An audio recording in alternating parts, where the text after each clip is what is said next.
Bem-vindos ao episódio 3 da série Quem é o Homem? Antropologia Bíblica. Hoje, vamos explorar o conceito que define o nosso valor: imagem e semelhança de Deus. Sabe, já parou pra pensar nisso? Pensa bem, quando a gente vê alguém sendo humilhado, uma pessoa fraca sendo explorada, um indefeso sendo desprezado, algo dentro da gente grita, né? É instintivo, a gente sabe que aquilo tá errado. Mas por quê? De onde vem isso? Porque se a vida humana fosse só, sei lá, um acidente químico, por que a gente se importaria tanto com dignidade? Seria só uma convenção social e pronto.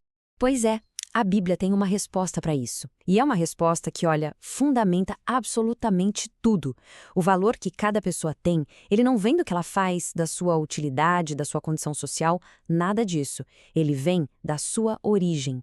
E essa verdade é o pilar de tudo, da dignidade humana, da nossa identidade e até da nossa responsabilidade aqui neste mundo. Ok, então vamos lá. Para a gente entender de verdade o que significa ser imagem de Deus, a gente precisa primeiro, sabe, limpar o terreno. Tirar da frente algumas ideias erradas que são super comuns. Só depois que a gente fizer isso é que vamos conseguir ver com clareza o que a Bíblia realmente quer dizer com isso. E olha, é super importante começar pelo que a imagem de Deus não é, porque isso protege a gente de uns erros bem graves. Então vamos lá. Primeiro, não é uma semelhança física. A Bíblia é clara, Deus é espírito. Segundo ponto, não é uma centelha divina. Sabe aquela ideia de que a gente tem um pedacinho de Deus dentro de nós? Não é isso. A gente não é um pequeno Deus, nem um pedaço do Criador. Nós somos criaturas, ou seja, diferentes dele e dependentes dele. E terceiro, e isso aqui é crucial, a imagem de Deus não é um prêmio que a gente ganha por mérito. Não depende do QI, da saúde, da produtividade. Pensa só, se dependesse disso, os mais fracos, os vulneráveis, eles perderiam o seu valor. Mas a Bíblia faz exatamente o contrário. Ela dá dignidade para todo mundo, sem exceção, porque a dignidade vem de quem nos criou e não do nosso desempenho. Ok, então se não é nada disso, o que é afinal?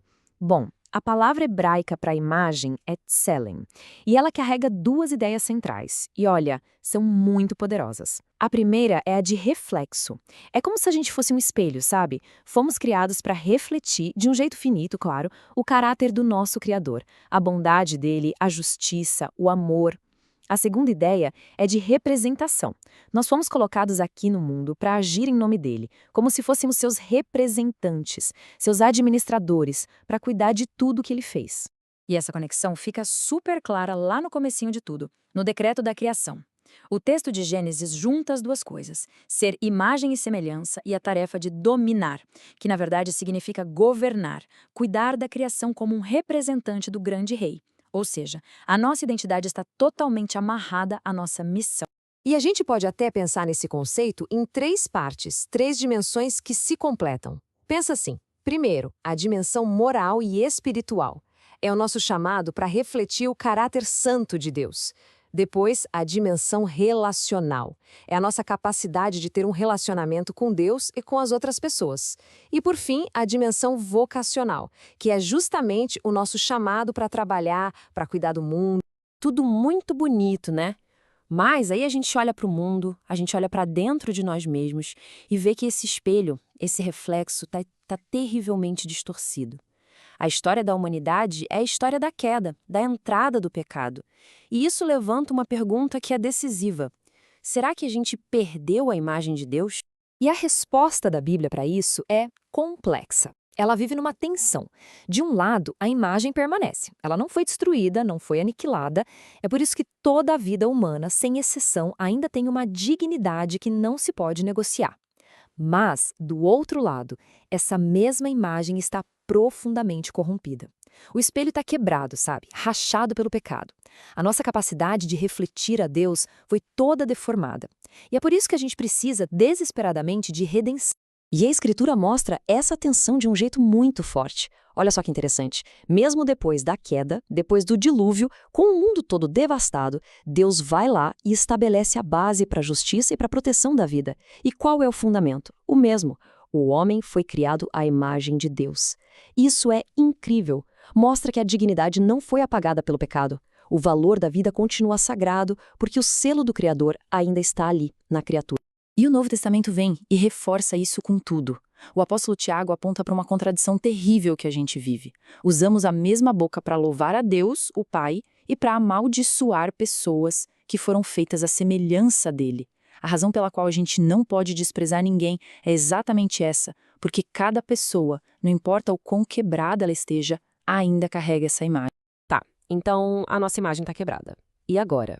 Onde é que a gente encontra esperança para consertar isso? É aqui que toda a história da Bíblia chega no seu ponto mais alto, na pessoa e na obra de Jesus Cristo.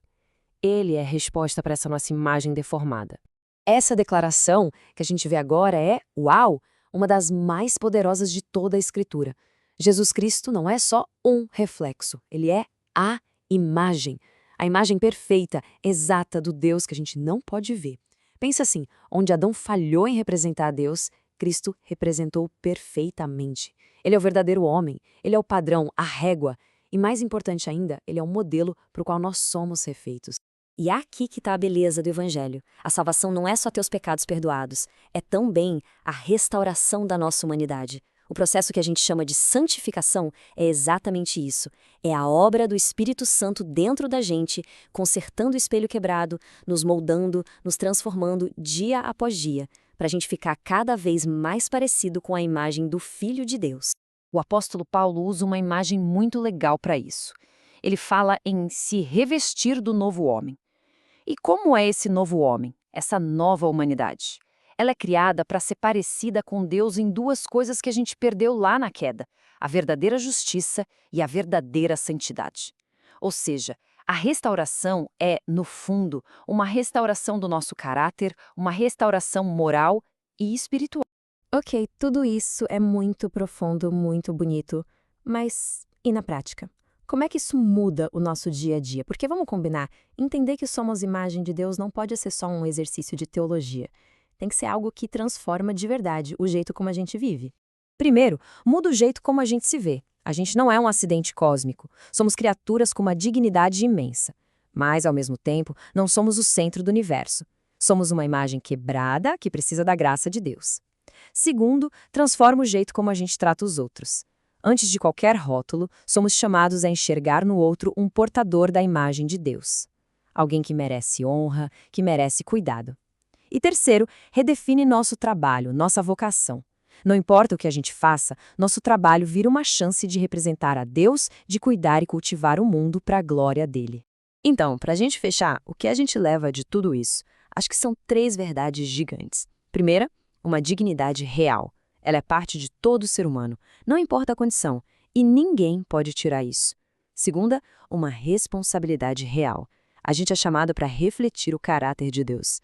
E terceira, e a mais importante, uma esperança real. Em Cristo, aquilo que o pecado quebrou em nós está sendo de forma gloriosa restaurado. No episódio 4, vamos olhar para dentro, a constituição do homem, corpo e alma.